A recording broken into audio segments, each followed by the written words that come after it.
मुस्कुराना और बोलना हर बच्चे का हक है। अल मुस्तफ़ा मेडिकल सेंटर गुलशन इकबाल कराची में कटे हुए होंठ, कटे हुए तालू की फ्री सर्जरी का सिलसिला पिछले 10 साल से जारी है। अल मुस्तफ़ा मेडिकल सेंटर गुलशन इकबाल कराची में डेली ओपीडी यहाँ पे करते हैं।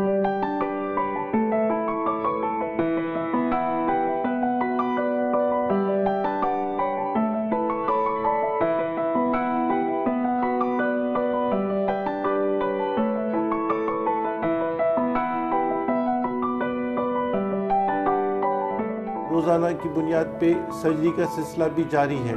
ये सर्जरी जो टोटली फ्री ऑफ चार्ज की जाती है, इनमें कोई भी मरीज़ों से पैसा नहीं लिया जाता। सिर्फ शर्त यह है कि मरीज़ गरीब हो और मुस्तहिक हो।